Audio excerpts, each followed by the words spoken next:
I decided to dedicate every single mile of my marathon to someone this year just because I wanted to be reminded of why I chose to run the marathon and have a motivator every single step of the way.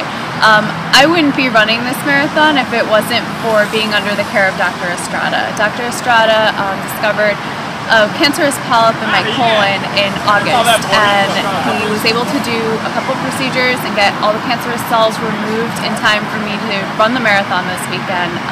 I had several days that were really hard with training because of my health, and Dr. Estrada never once told me not to run the marathon or never discouraged me from training. He always worked with me and told me that he would work with me to make sure that I was healthy and strong enough to run the marathon. And if it wasn't for him, I wouldn't be running this weekend. I wouldn't be healthy, and I feel as strong and as healthy as I ever have in my life. So I'm ready because of him. So the first mile goes to him because I couldn't be at the starting line without him.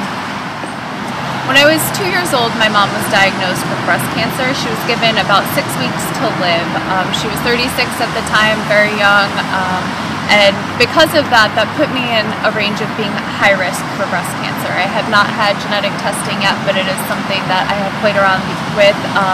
But I live as a high risk woman, and I take that as something that's empowering because I can be proactive about my health and I can take care of myself because I have that knowledge of my family history.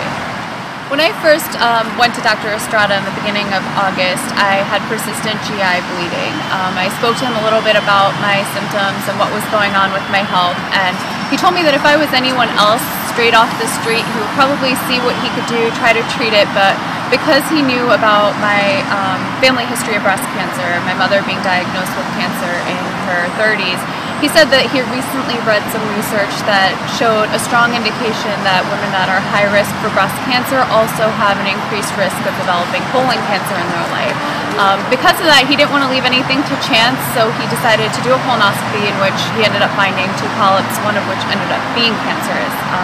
Had I been under another physician's care at that time that wasn't aware of these correlations or wasn't up to date on the latest research, I might have never found the cancer until it was too late. I might have been much older and it might have progressed much further. So I'm really thankful that at this point it was still treatable, and it was something that was taken care of in a matter of a couple of weeks and 3 procedures, and it was gone.